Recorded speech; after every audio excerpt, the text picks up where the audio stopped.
Good morning and welcome to the Good Bytes by Chicago Foodie Sisters radio show and podcast. This food-focused show highlights the people that bring delicious food to us, some of the food happenings in Northwest Indiana and beyond, and the ways that food brings us together. I'm Carrie Steinweg and I'm your host. I'm co-founder of the Chicago Foodie Sisters food blog and author of Unique Eats and Eateries of Indiana from Rady Press. My next book, Unique Eats and Eateries of Illinois, will be coming out in October, and that's also by Rady Press. The show is brought to you by Albano's in Valparaiso. Thanks to Pasta Daddy Nick Albano for his support. Our intro music is provided by the talented Renelle Scott, and thanks to podcast production assistant Eli Geyer for uploading the shows to podcast platforms so that you can listen in wherever you'd like. The show airs Mondays at 8 a.m. with a rebroadcast on Saturday at 2 p.m.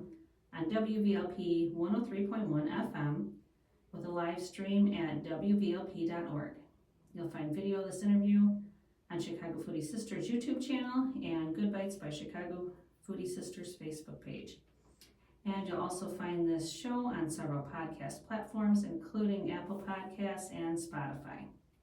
So before I introduce the guest today, I'll go through some of my recent Good Bytes. Feel free to jump in the conversation if you have anything to add about anything I'm talking about. Right. All right, so earlier last week, I think Monday night, my husband and I made a stop at Mission Barbecue in Maryville.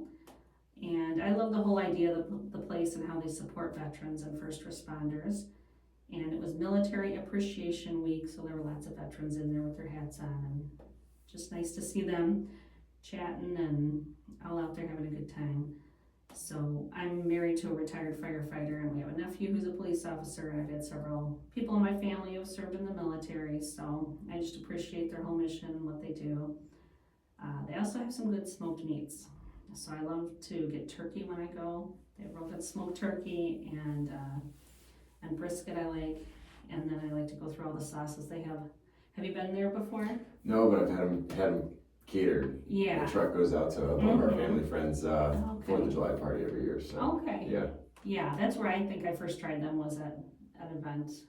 They do a lot of catering stuff, but yeah. So on the tables they have a little rack of 6 different sauces. So I always have to try them all. Try all of them and see, okay, which one did I like the best again. I usually tend toward the more sweet and smoky ones rather than the really hot stuff.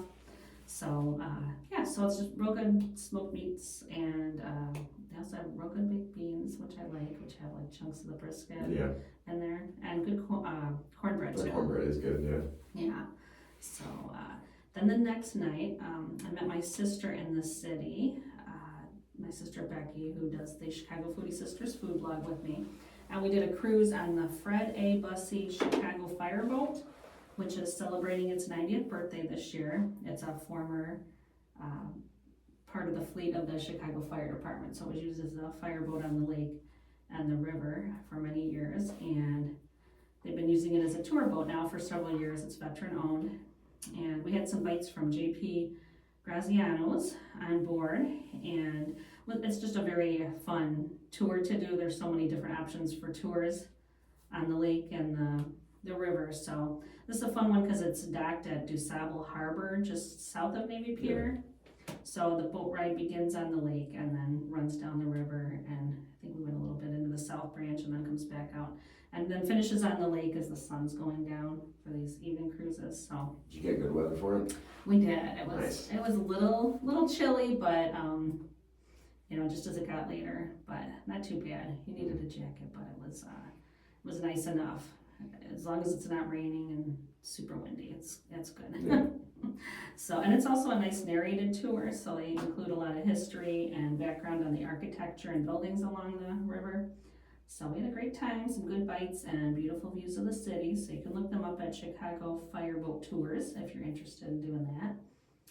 And then I was out on in Linwood, Illinois this past week for the Lansing Junior Women's Club's 16th Annual Veteran Appreciation Dinner, which was attended by veterans from all over the Chicago area and Northwest Indiana.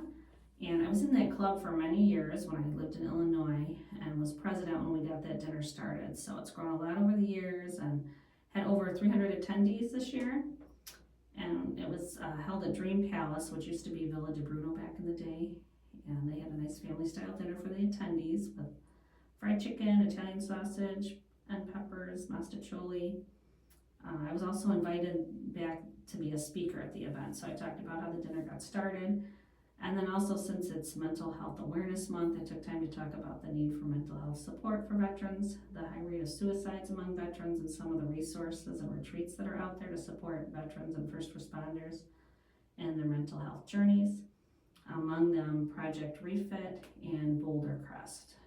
And if anyone's interested in learning more about some of the retreats for themselves or someone they know, please reach out to me via Chicago Foodie Sisters social media platforms, and I can give you some information.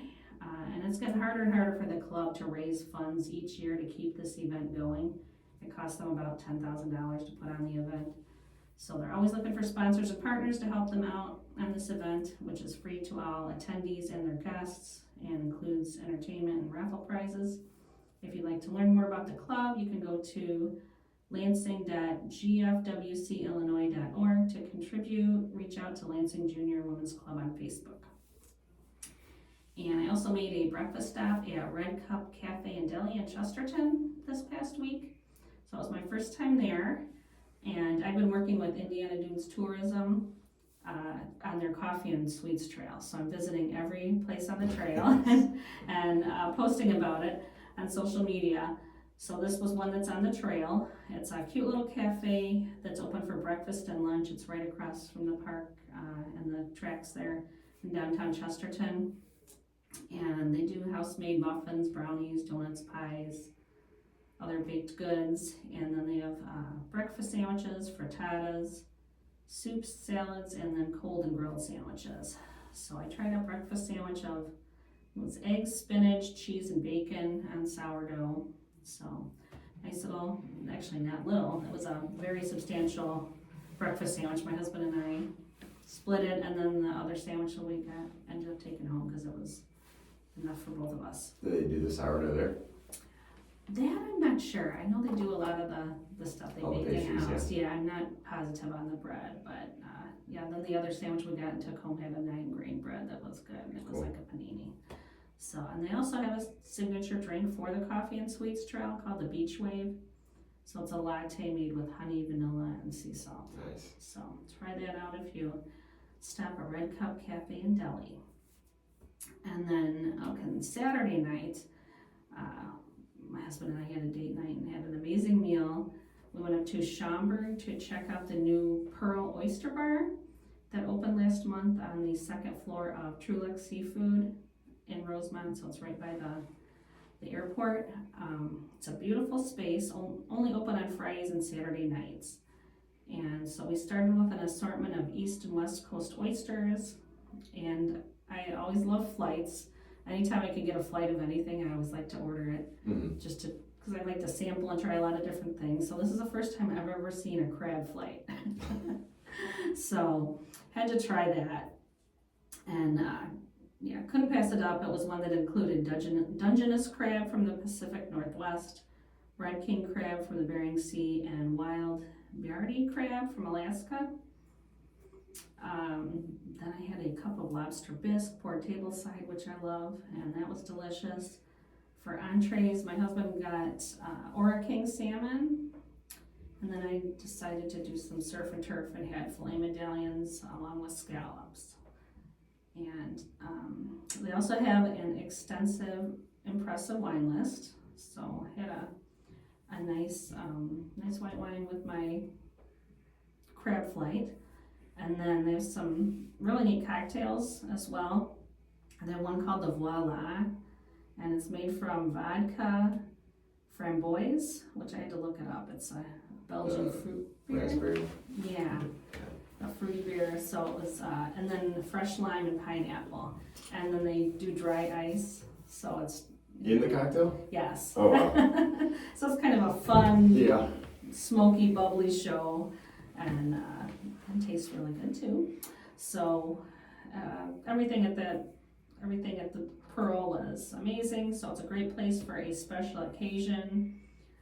meal, or if you have time to kill, if you're flying out of O'Hare and you need to get a bite before or after a flight, then keep them in mind. So those are some of my recent good bites. And on to our guest. So today we have Chef Michael Lanzerotte on the show.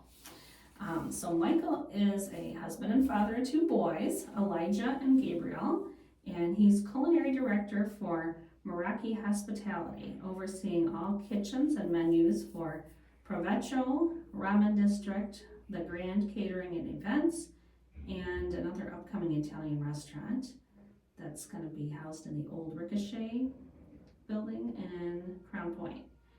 And then also the Lighthouse in Cedar Lake. Did I get all that right? Yep. All right. Also a little bit of Pappas, but I don't, that runs itself, so I don't spend too much time there. Okay. Yeah. Wow, you got a lot going on there. And then besides all of that, you're also co-owner with your wife of Home Sweet Hive, a business focusing on making quality natural products using local ingredients, and co-owner farmer of Rolling Fog Farmstead, which is his 5-acre farm and homestead, and his career has also included opening and running restaurants in Chicago. So thank you so much for being here today. Thanks for having me. Yeah, very excited to hear all about your career and what you're currently working on. So why don't you take me back and just tell me a little bit about how you got into the food industry.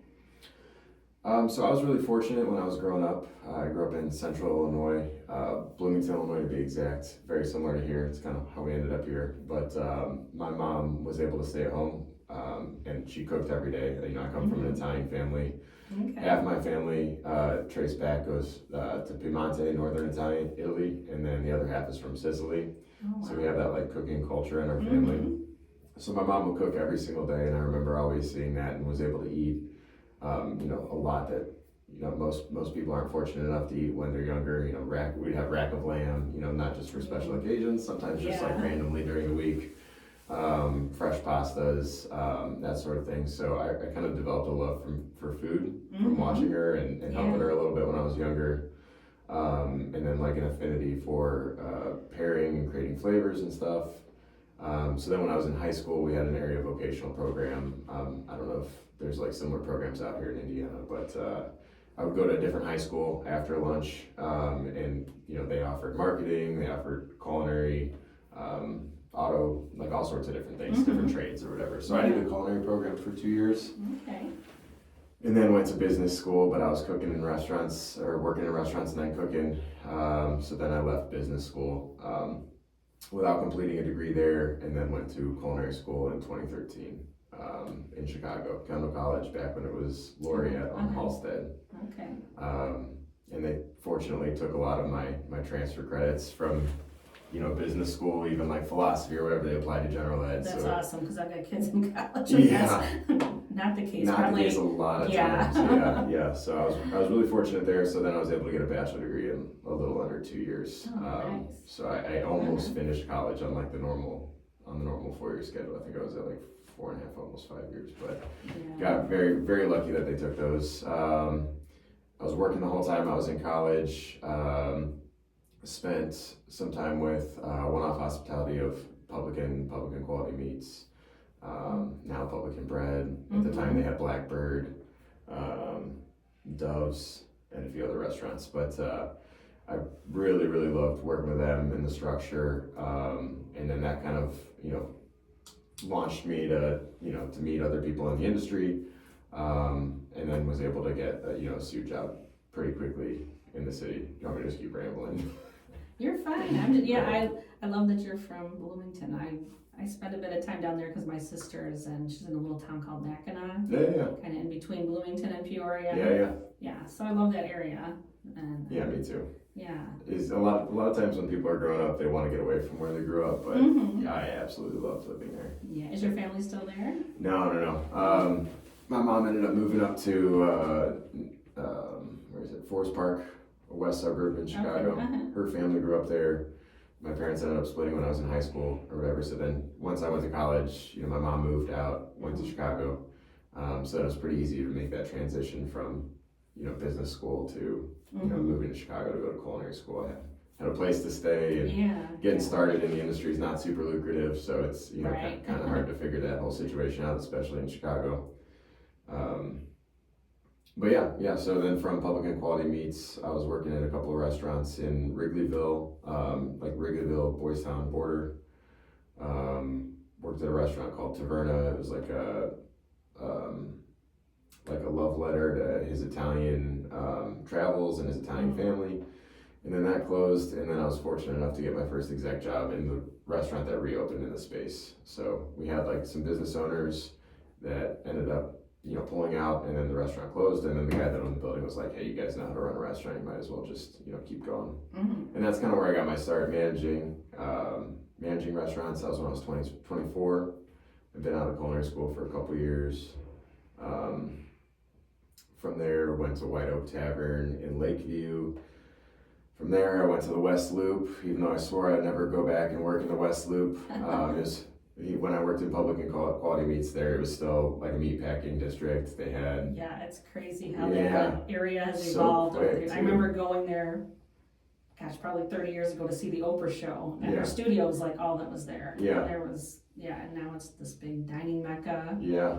And the restaurant row and... Yeah, so when I was at Public and Quality Meats, it was still meat packing. There was maybe, you know, one or two nice restaurants. I think Girl on the Go was there for a couple of years at this point. There was nothing else. And there was a fish market there. Okay. It's called Isaacson and Stein Fish Mart. And you could go in, and they service the restaurants, but you could go in and they just had all this fresh fish laid out on ice. And I remember it being like the coolest thing, because you could go and you could pick it out, and then you would take it, you'd pay for it, and then you could have their fishmongers butcher it however you wanted. They'd descale it, take the guts out, everything, but you could have a whole, and they do it all for you, and it was free of charge for any of that additional service. So when they tore that down and started doing high rises, I was like, I'm never going back to the West Loop. This is bogus. Like, that was my favorite place in the city. Yeah. And then I ended up back there working for 16 on Center. So I ran a restaurant called St. Louis Assembly, attached to a very, very popular bar called Money Gun. Okay. If I'm not mistaken, it's the first bar in Chicago that does the 200 classic cocktails or whatever, like every 100 and something. I'm getting this wrong probably, and I'm gonna get blasted by somebody for this, but then they ended up opening a few other ones in the West Loop that kind of copied that. Worked for them through the pandemic. Got furloughed twice from them during the pandemic. Kind of transitioned out to private chefing, and then that was actually surprisingly pretty lucrative, and was creating my own hours, and got a dog, a border collie, like super energetic dog. Didn't have any time for it before when I was in restaurants, so I didn't think I was ever gonna go back. And then out of the blue, got contacted on Facebook by some people that were opening a restaurant in the West Loop, remodel of a space called Vivo, which almost brought me full circle. When I was in culinary school, I almost left before I finished because I got offered a sous chef job at this restaurant called Vivo. It had been around for 23 years. Classic Italian restaurant in the West Loop. It was one of the few places I was out there. Famous sports players like Bulls players, Bears players, they would go out there, pictures all over the wall, like your quintessential Italian restaurant. And then, fortunately, I didn't take that position. I finished college because it closed like a year after they offered me that position. So then out of the blue, via Facebook Messenger, some people reached out, and they were looking for a chef for this restaurant that a 2-story restaurant they're gonna put up in the West Loop. And I was like, I don't know, like I'm really enjoying working for myself, and it's actually fairly lucrative, and did a tasting, and then, I don't know how many different applicants they had or whatever, but after the round of tastings, they were like, we'd like to offer you the job, and I was like, I don't think I'm gonna do this. I just, don't wanna, I don't want to go back into restaurants. I'm like actually having a decent time out of it. I didn't really enjoy cooking private, but it was like, the freedom was pretty nice. And then they took me through the building. They had to do a full gut. It was a historical renovation. They had to save all the bricks and then re-put the facade up. It was a whole big, very expensive ordeal. But it was really cool. It was really cool going in there bare bones, and then having the ownership team come out and be like, okay, you're our guy, and I gave him a range, and I was like, I thought it was a pretty unrealistic range at the time, and I was like, this is what it would take me to, come out of retirement, quote unquote. and they hit the top number just right off the bat. They're like, okay, we're not messing around. Yeah, they do really this. wanted you. Yeah. That's awesome. Yeah, so I took them almost to opening. There was kind of, some staff turnover or whatever, and then it kept getting pushed back. It was starting to not feel like a great fit.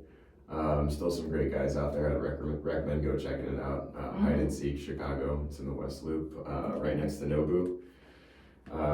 Some great guys. We just kind of had some creative differences. And then another really serendipitous thing kind of happened to me. So my aunt and uncle, they lived in Oak Park, Illinois, another west suburb. And when I would go up there for Thanksgivings, whenever they'd host, the holidays, there's always this crazy man next door who's in a wife beater who's chasing chickens around in his backyard.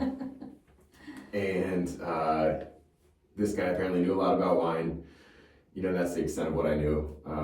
His name was Aldo Zaninoto. And so I'm in the middle of, trying to open this restaurant in the West Loop, and I'm kind of getting a little cold feet about it. I don't know if it's like the best fit for me.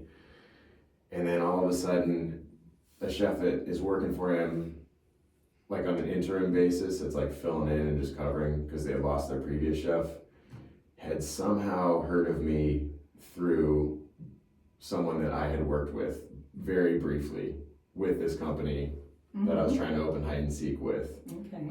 So while we were waiting, I was consulting on their other projects, and they had a chef there, and I worked with them very briefly, didn't think anything of it. So then this chef reached out to me, was like, hey, I've got this position here, and this was like right when I was like getting cold feet. I was like, I don't know if this is gonna be good for me. And then I get a random call from another random number, Dean Zanella, who's like a classic, like a legendary Italian chef in the city, opened 312, opened all these other restaurants, Italian restaurants, lots of write-ups, all this. So he reached out, gave me a call, was like, hey, we're looking for a culinary director for, Testaccio, Osteria Lange, and Soif, these concepts. Osteria Lange had been around for forever, like 14 years now, 15 years, which is forever in the city. And forever for any restaurant. Yeah, forever for any restaurant. And I was like, who? And he was like, Aldo Zaninoto. And I was like, no way, I know this guy. He used to chase around chickens next to my aunt and uncle. So I was like, okay, yeah, I'll come check it out. And just absolutely fell in love with it. Everything he did, his concepts were just like really honed in, very hyper specific on regionality and Italian cuisine. His wines are excellent. And he came in and he was like, I just want the food to be amazing. He's like, whatever you gotta do. He's like, I want you to use local plus imports, just find the best of everything. I don't care, just let it rock. And I was like, oh man, this is a dream come true. So, from there I really honed in on local farms, hyper seasonal cuisine, using that, and then learning about like the different regionalities in Italy, and then going through that. And I spent 3 years working for Aldo, and it was still to this day, like my most fond memories in restaurants is working at Testaccio, working menus at Testaccio, and then white truffle season at Osteria Lange is something. I gotta get you down there this fall, winter. You let me know, and I'll make sure that you're taken care of if you go down there. But like everything was just hospitality driven. The food is excellent. The way that he buys wine, like that was his whole thing. He's an Italian man born in Belgium. Actually, don't fact check me on that. I don't know if he was born in Italy, lived in Belgium, but he spent a lot of his time being a wine buyer and just going around Italy, so he could find some of the most amazing wines that you could try at $20 a bottle, $11 glass pours. It just stuff that'll blow everything out of the water. And then we'd also have the high end, Barolos, Nebbiolos, like things that are going to cost you an arm and a leg, but it's like he'd be able to guide you to an experience based on your budget, and his ability to do that is unmatched. Fortunately, we had some issues, had to close 2 of the restaurants, so then my salary became untenable. And I was like, at this point, we had my son, Elijah. He was still a baby, and I was making the commute. My wife and I moved out here. I was making the commute for about 3 years, and I was like, I don't want to do this anymore. So I reached out. Chris Pappas was the only person I reached out to, Meraki Hospitality. At that point, I think it was just Provecho, Ramen District, Pappas, the Grands. It was. I think the Ramen District at that point was maybe 2 years old, 3 years old, I can't remember. And I was like, I'm just gonna shoot a shot here. Like I had a couple offers on the table in Chicago, and I was like, I don't really want to make this drive anymore. It'd be sweet to be closer to my kids. Yeah. Are you in Crown Point then? In Crown Point, yeah. We're Okay. a couple blocks away from the Lake County Fairgrounds. Okay. To backtrack a little bit, shortly after the pandemic, we were able to. It was like the one time in my career I had a little bit of extra money. We were able to get a house. The market was crazy. Everybody's outbidding us. Yeah. And my wife wrote a note in our realtor. It was even like, this isn't going to work. This hasn't worked in 20 years, and the market's crazy right now. And we were outbid by, like, they had a competing offer for like 60,000 up on what we offered. But she wrote a note, and that's what got us the house. So we're in our dream home on our dream piece of land. I love it. Yeah, I know how crazy that was. Yeah. We moved to Valpo in late 2021. And Same. exactly. So same time. I think I did too. I think I wrote a letter, and I don't know. It worked for you too? Yeah. Yeah, so don't listen to your realtors. If they're telling you not to write a letter, definitely do that. Yeah, market's a little different now than it was 5 years ago, 4 years ago, but. Yeah. I was making that commute because we had moved out here. And then just wanted to be closer to my kids, have a little bit more time, a little bit more. I was thinking maybe it'd be a little bit more of a laid back atmosphere. Mm-hmm. The industry is definitely a little bit different, similar in ways, but it's definitely a little bit different. Maybe a little bit more laid back. I don't know that I can say that because we got so many projects working. Yeah. So I shot a random email to Chris Pappas, and I was like, "Oh, your Provecho's the only restaurant that I've been to in this area that doesn't have a TV in it, and I think that's awesome. Mm-hmm. And what you're doing is awesome. It's like a full concept that you've built. There's kind of like a lot of jumbled concepts around here, and I'm more into like focusing and honing in on what you're doing. And then not having TVs was like the biggest seller. So like I just shot him an email, didn't hear back from him for a minute, and unbeknownst to me, our catering events buyer for Provecho and the Grand, and then the general manager at Provecho were like, you gotta email this guy back, you gotta check him out. Mm-hmm. And he was like, I don't know if I can afford it, whatever, don't know if we can make this work. And then he was going on vacation, so I was like, oh man, I might just have to take a job in the city. And then finally heard back from him, he's like, let's meet. Met him at Small Town. I was already caffeinated, and he got me another cappuccino, and I was just absolutely wired and shaken. And I was like, I left it thinking like I bombed this interview. And then heard back from him a few weeks later, and he's like, we don't have this position, but like I'll build you this position, and we'll see if we can get you kind of close to what you were in the city. And I was like, I just don't want to be in the city anymore, so I can, we can make this work. Yeah. Brought me on, and I've been there for about 2 years now. Awesome. Since then, we bought the Lighthouse. We're working on opening another restaurant in the old Ricochet Taco spot in the square. So kind of expanding now, and it's pedal to the metal, just trying to figure this all out. Yeah. Wow. That's a lot. Yeah. Well, we're glad you're here in Northwest Indiana. Yeah, I'm super happy to be here. Yeah. I've had some catering stuff from Provecho, and but I haven't been to Provecho or Ramen District. I need to. You need to come. I know. For sure. Yeah, I need to spend more time in Crown Point, because even last week I was there for Mother's Day at Culinary Misfits. Okay. And I was like, I love, like, around, last time I was out there, walked around the corner to S&T Provisions and got pizza kits to bring home, and yeah, I love the vibe there, and all the good food options. I need to spend more time in Crown Point. Definitely. And you gotta check out the Lighthouse too, down in Cedar Lake. Yeah, that's been a favorite for a very long time. Yeah. Yeah. How long has that been around? It's been 14 years, I think. Okay.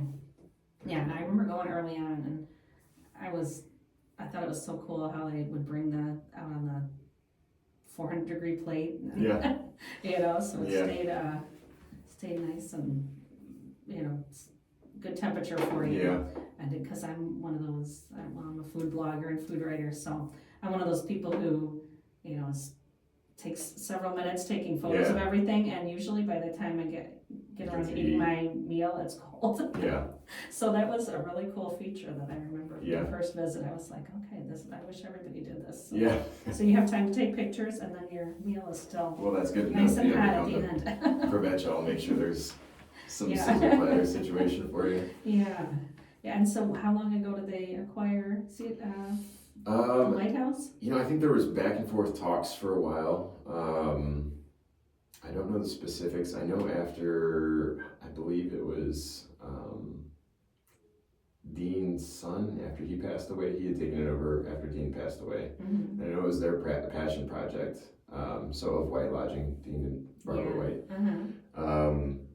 So after he passed, I know White Lodging, they're more on the hotel end. Yeah.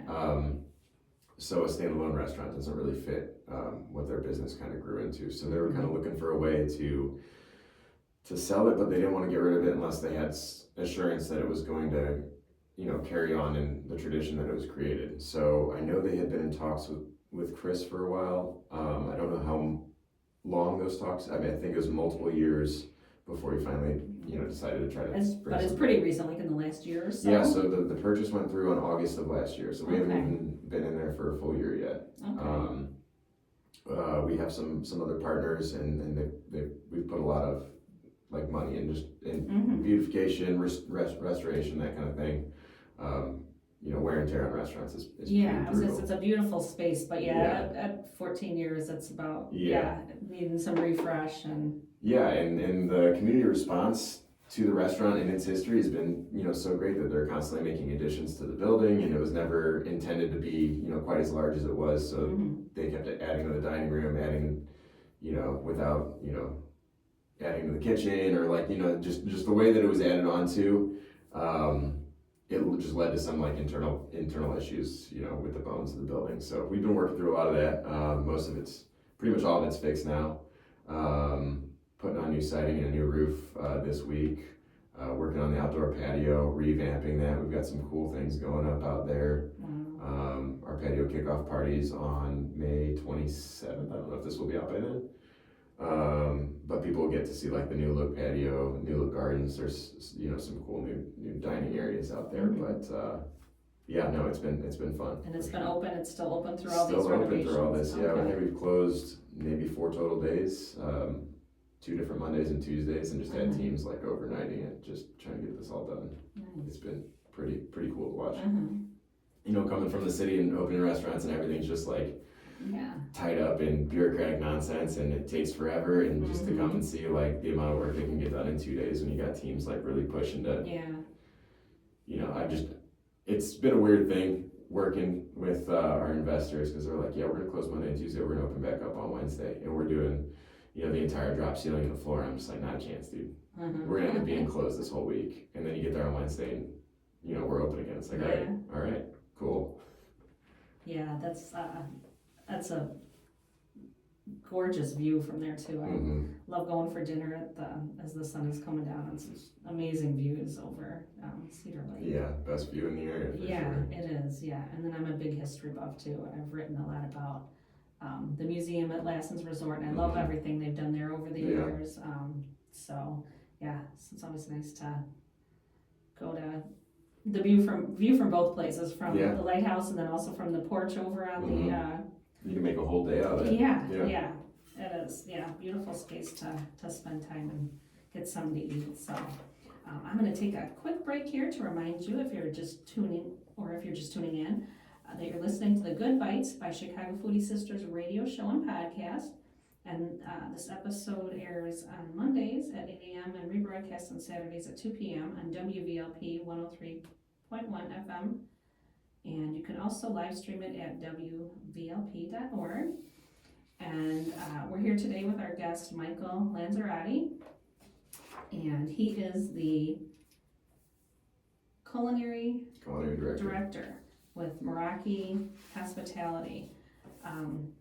Okay, so tell us again all of the places that fall under your jurisdiction. So first we have Pappas. It's been around 30 some years. And that's kind of family restaurant in Crown Point? Yep. Okay. So technically that one falls under me. I pretty much just fill in whenever the chef over there is out. For the most part, it runs itself. Is that I haven't been to that one. Is that a breakfast, lunch? Breakfast, lunch. They do dinner, close at 8 o'clock though. Most of our clientele is usually out by then. And where's that one at? That one's not on the square. It's not on the square. It's a couple blocks away from the square by the Jewel. Okay. The Jewel Osco right there. What does that mean, street? Yeah, just right down the road. Okay. It's a standalone restaurant. Provecho in Crown Point Square, Ramen District in the basement of the courthouse in Crown Point Square, the Grand Catering Events, which we run on the second and third floors of the historic courthouse building in the square. A soon-to-be Italian restaurant in the old Ricochet Taco space.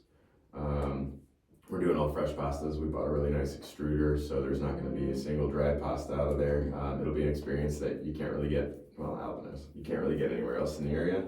Yeah, that's so exciting. I've become such a pasta snob Yeah.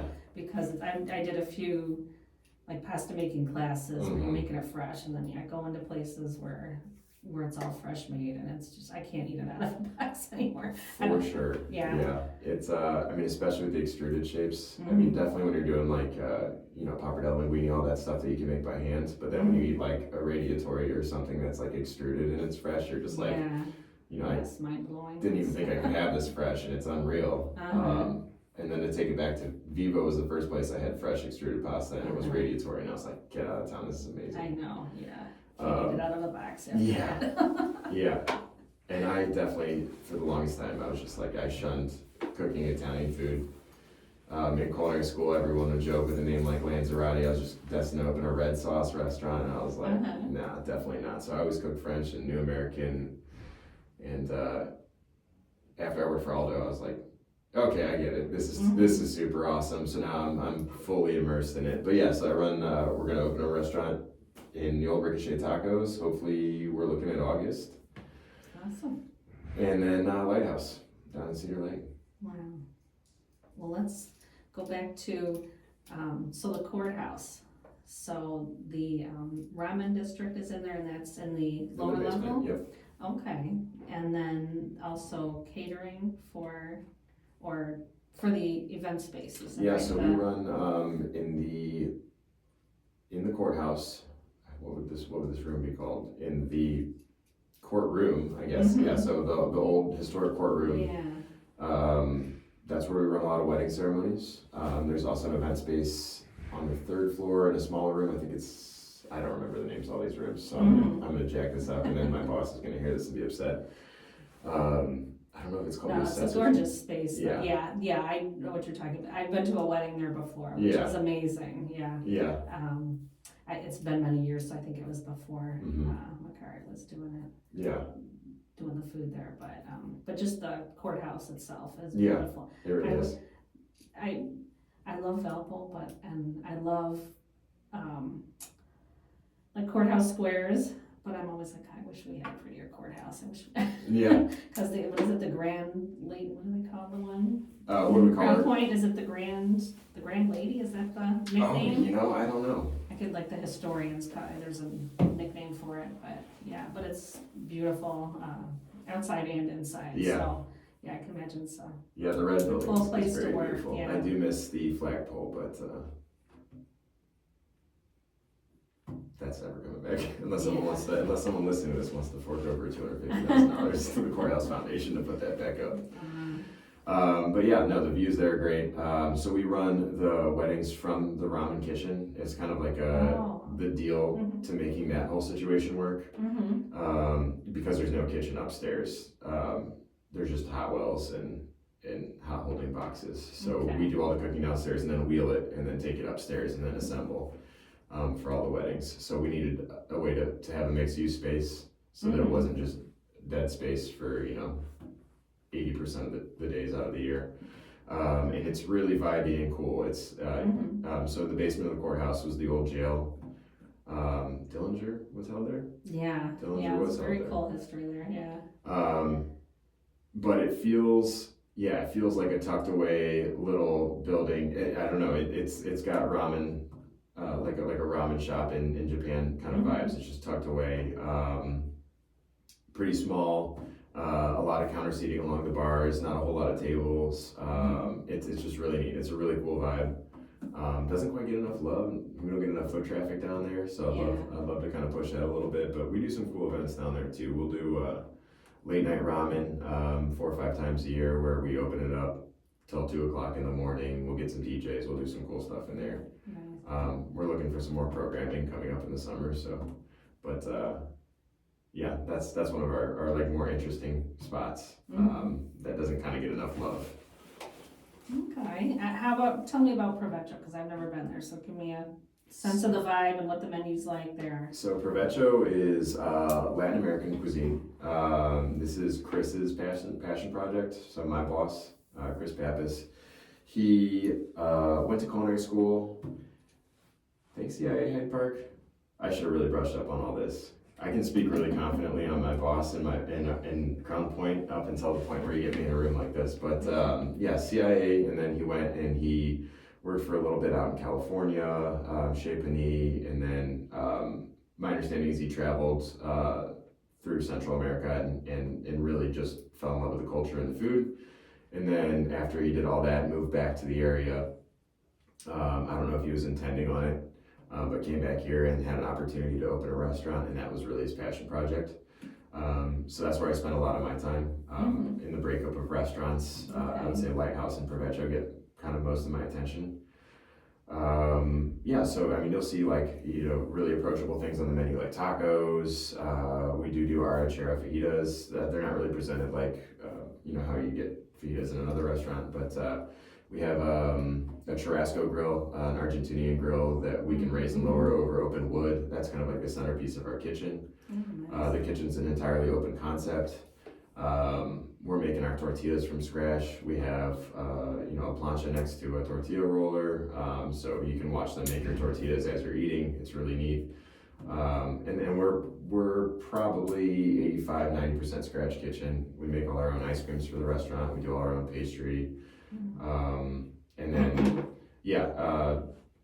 that's kind of where we get like, I don't want to say that's our testing grounds, but, as we grow as a company, my vision and Chris's vision is to tie in the community as much as we possibly can, through future events that we're working on, and then local farmers. So when it had opened, there was a push to try to do everything as seasonally as locally as possible. And then, COVID happened, supply chain issues. It almost priced farmers out, some, with just what they have to produce to survive. And then there was kind of like, I don't want to say not a consistency drop off, just like the amount of availability. And then, there's some really cool initiatives and groups in the area that are helping bring that back. Region Roots specifically is creating a hub for all local farmers, and it makes it a lot easier for restaurants in this area now to access all that stuff. So, the reason I bring that up is like a lot of what we're doing at Provecho is Latin American cuisine, but we're using everything that grows here. And coming from the city, it's like we're using all the produce that's coming from Michigan and Indiana anyway, because not a lot is grown around the city. I mean, there's a few farms south, and you come out here and it's like, why aren't we using, it grows here, like why aren't we eating it here? So yeah, we're pushing the group, to use these resources that are in front of us now to really push local, seasonal cuisine. In Provecho, we're doing it through the lens of, Latin American cuisine, not just Mexican, food where you're getting tacos, in a lot of different places, but, we'll do food from Spain, we'll do dishes from Spain, we'll do dishes from Argentina, Chile, Peru, like all these different places. You'll be able to find dishes either classic or, kind of like riffed on, but using local produce. And at first, like, we were kind of hesitant when we started, really diving back into that, but the reception has been super great. So that's why I spend a lot of my time there, because I'm really excited about the cooking there. And then, that's kind of our mission moving forward. And that's kind of like our trial grounds to do some things to see like, oh, is the clientele going to be receptive to this? And then from there we branch out, and it's like, okay, like now I go to Lighthouse, I go to the chef there. I'm like, hey man, like we're getting really good positive interaction with, the seasonal, vegetables and the local meats that we're bringing in. Like, I would like you to start doing it now at scale, because, Lighthouse is a beast compared to, our other restaurants. They're easily like 2.5 times our seating capacity at Provecho, but it's like, okay, we're gonna trial it here, see if the clientele is interested and go for it, and then we're gonna, plug it in all of our other restaurants and, get them to do kind of the same thing. I can see why you were a perfect fit for this job, because they seem like cities type restaurant. I mean, not typically what you find in Northwest Indiana. So it's the whole concept and the menu and everything is more city focused or centered. Yeah. And you know, What there's find so there. many, there's so many Chicago transplants out here. Yeah. I mean, I'm one of them, so I can't. I Yeah, can't yeah, and then there's somebody out negative there who are like, okay, I want a city, Yeah, meal like I would get in the city, and there's yeah, not a lot in Northwest Indiana. We've got good food out here, but yeah. I mean, yeah, the people are definitely receptive to it. It's just you kind of gotta, find a way to make it not as maybe pretentious as the city, and the pricing is not as over the top as the city. So I think that was kind of our concern at first, and we haven't found it to be an issue. I mean, obviously our pricing is way better than the city, and we're presenting food without pretension. Yeah, you're making it approachable. Yeah, and it's been. We're open to it, yeah. That was like my biggest concern coming out here, and I'm finding pretty quickly that concern was based in nothing. And that, people really just want to eat good food and they don't really care. And once you put food that's grown 10 miles down the road in front of them, and they can taste how much better it is than something that we would buy from like a big box store or whatever, people are just like, like we get it. So it's been cool. Yeah, awesome. So tell me a little more about, what does a culinary director do? What is your day-to-day job like? A lot of times it's all over the place. I'll start with that. No 2 days are the same, huh? Yeah, I can't talk a day to day because it just changes so much. But my primary responsibilities is to kind of drive the vision of the food to all the restaurants, and we have chef teams at pretty much all the restaurants. So when we come up on a seasonal change, I'll be like, okay, so like, here's what fell off, here's what we're not selling, here's some ideas that I would like to see us go for. Sometimes it's like a dish idea. Most of the time it's like a guideline where I'll be like, okay, like, here's your foods that are coming into season right now. Here's what I think people are leaning toward. Here is what fits the brands. Make a menu from that. And sometimes the chefs are like, okay, like, I'll work one-on-one with them to create the dishes. Sometimes I'll take lead on creating the menu items. Other times, I'll go and they'll have a full menu, and that's my favorite part, when they have their own full menu, and then it's like, okay, like, yeah, this fits the bill for sure. Like, maybe we tweak this here, maybe we tweak this here. Let's run a tasting. They'll do submit a tasting. We'll taste all the food, and then it's just minor tweaks here, like, maybe a little more acid here, maybe this, maybe, maybe this is where we can use a local component. Maybe this is where we kind of dial back on something. So there's a lot of that with the 5 restaurants. Obviously, like, we're looking months ahead of time for a seasonal change. So just to try to variety. I mean, because each place is very different. So you've got a lot. And trying to coordinate it is very time consuming. Yeah. I run most of the event menus. So when we do wine dinners, we got a really cool one coming up at Provecho, Stagland, June 18th, I want to say. We still got some tickets open for that one.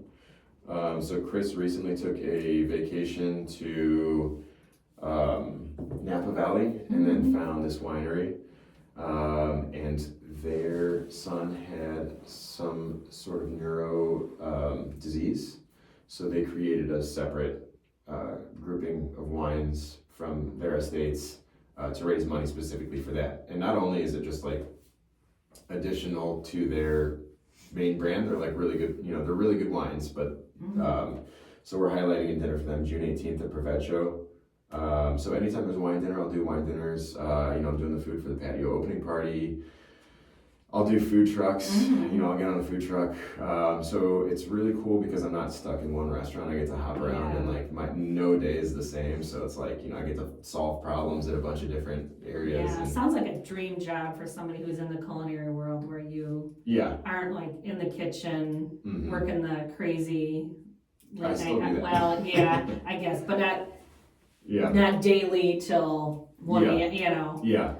But you still get the creative side where you get to work with developing the recipes and work with the staff.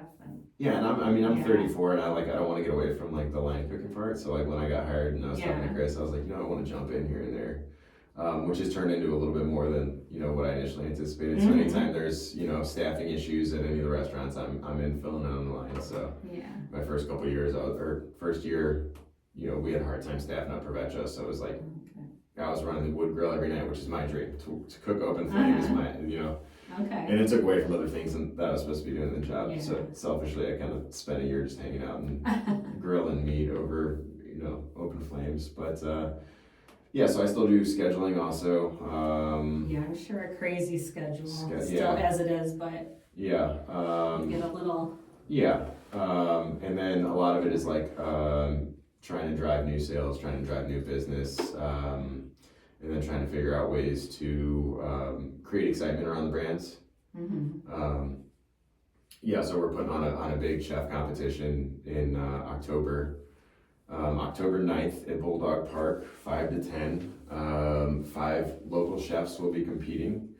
Their only guideline is they have to use a pig nose to tail from Steve Howe Farms. He's one of our partners, and then they have to use local produce. So however they want to do that, if someone wants to, make pancetta or pancetta tessa from the belly and then do something different with the different cuts, or if they just want to roast the whole hog and pull meat and just do like a pulled pork slider, like it's completely up to chef's discretion.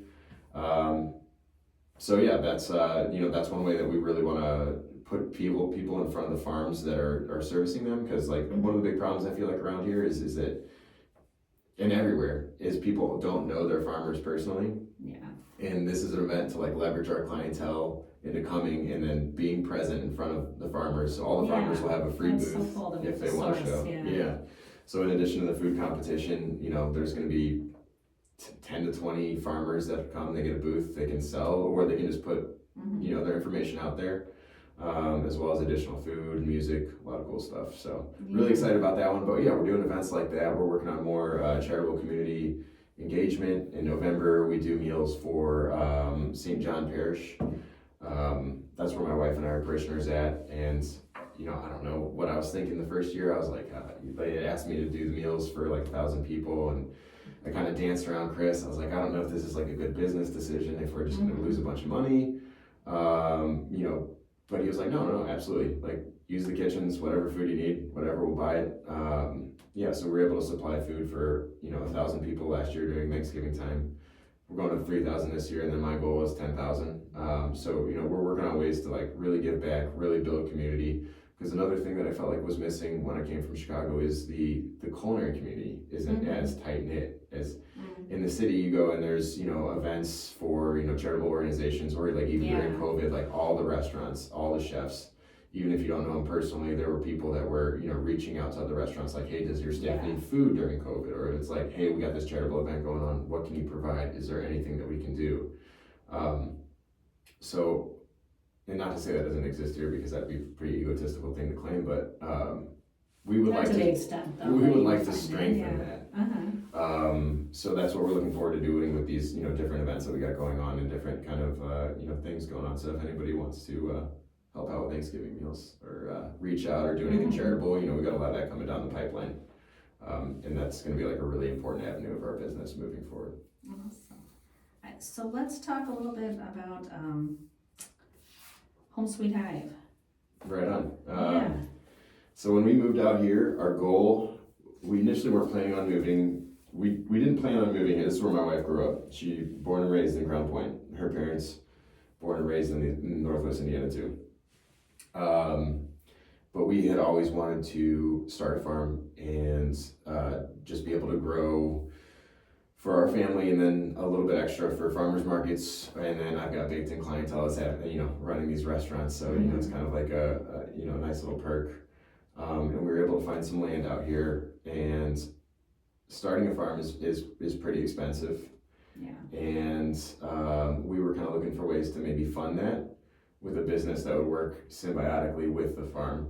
And at the same time, my wife was getting a lot of headaches, and so we're trying to eat cleaner at this time. We're trying to build a farm so that we can feed our kids cleaner. And then my wife's getting all these headaches from, burning candles or whatever is what we ended up realizing it was coming from. And, a big part of like drawing and growing produce, or growing anything really, is drawing bees in and bee populations. And we're like, okay, like how can we work like maybe a symbiotic relationship with a farm and a business where we're trying to make cleaner, cleaner products. And we make jams and candles right now, and spice mixes. We're gonna work into some other things, but that's kind of what we're focusing on right now. For our jams, all the fruit comes within 50 miles of Crown Point. It's sweetened primarily with honey. For the most part, we get our honey from Earth and Bee Company, but all of the honey comes within 25 miles of Crown Point. We do use a little bit of sugar, but it is organic, not bleached, pure cane sugar. So yeah, we're trying to make these products with what's in the area. All of our candles are beeswax, so we found that when we're burning beeswax candles with clean burning scents, like not just, because you can just get factory chemical slop that you can put in a candle, and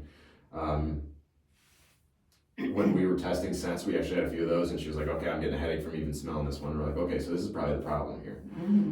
So she makes candles from beeswax, a little bit of coconut wax in there, and then we've got clean burning scents, as well as, sometimes we'll just do essential oils or whatever. And that's how we got into the farmers markets around here. That's how I met you. And that has really helped fund the farm and take some of the financial burden off of starting the farm, is because we're taking a lot of the profits there, and we're funneling it into the farm, because the farm to start it up is a giant money pit, as we're finding. And we're I didn't know anything about land or soil tests or anything, so we bought this land, and it's beautiful. We're gonna live there for forever, but it is like saying it's heavy clay is an understatement. So we ended up having to bring in all this product to try to build up our soil to end up farming. So it was a very, very expensive endeavor. So we started Home Sweet Hive, started doing all these local markets. We're still unfortunately under cottage law, working to get out from underneath that, so we can offer our jams in stores. Right now you can find our candles in stores. I would have to go back and check where we're at. I know that we have candles in the Shrine, and now yoga in Crown and St. John. But yeah, so that's kind of our small business there. What do you do the Crown Point market? Then where can people find? We're doing the Crown Point market, and we're doing the St. John market. The St. John was our first one, and then Crown Point's on Saturdays. They starts up next week. I'd have to check the date on that. And then St. John is on Sundays. St. John's 8 to 1. Crown Point's 9 to 2, 8 to 2.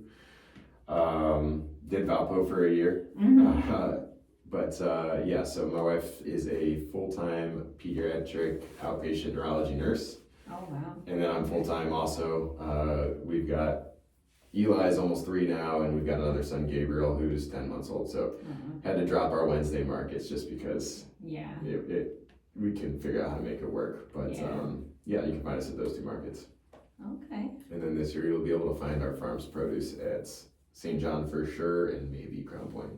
Oh, you'll be doing produce from your farm? Yeah. Wow. So this will be our first year in actual production. We've been working on the farm for 3 years now, Rolling Fog Farmstead. To take it back to the name, when I was at Osteria Lange, I fell in love with Barolo, the wine Barolo. It's made from the Nebbiolo grape. Nebbiolo means rolling fog, because fog rolls in off the hills. In these vineyards where these grapes are grown, it's one of the most important agricultural products in Italy, this Nebbiolo grape. So when we bought our border collie, we named her Nebby. Her full name is Nebbiola. We feminized the name, and then we named our farm after her. So our fog is Rolling Fog Farmstead. Right now we've got a little bit less than a half an acre in cultivation. The first year we battled deer. They ate everything, so it was a complete wash. The second year I didn't commit to putting our produce in any of the markets. I was going to sell strictly to Provecho, and we had a restaurant fire. So I pickled probably somewhere around 1,000 pounds of produce, and we just ate it and sold it and gave it away to friends. And so this year we'll actually be in markets. And the cool thing kind of about having the farm and not being our primary source of income is that I can grow cool varieties of stuff. Like Chefy, Chefy is kind of like maybe not the nicest term or whatever, just like I don't want to turn anybody off on my produce, but we're still growing beets and lettuces and stuff, but we're growing just like cooler varieties, like a cylindra beet. It grows in in an oval shape. Paris market carrots, like the Thumbelina carrots, you don't see those everywhere. Just cool stuff like that. So we're gonna see a lot of different like tomato varieties that are more interesting to me, that maybe don't grow as well, but like we can weather the storm if you know, the yields aren't great because it's not Yeah. really our primary income. Wow. So before we go here, tell me where we can find info on Home Sweet Home online. Home Sweet Hive, yeah, so I'm sorry, Home Sweet Hive. our website is homesweethivecp.com. Okay. We have socials. I think we switched our socials to homesweethive.nwi Okay. is our Instagram handle. You can find our website through there, and then it's still, I believe, homesweethive.cp on Facebook. We had an issue with the name Okay. that I won't get Wow. into, but Okay, well, excited about that too. Hope, And we'll deliver anywhere in the region for that, provided that it's, you know, worthwhile. Maybe don't place one jam. I mean, we'll still run it out to you, but we'd appreciate it if it was a little bit more than that. But yeah, we'll deliver anywhere in Northwest Indiana. Good to know. Yeah. All right. Well, thank you so much for being here today. Yeah.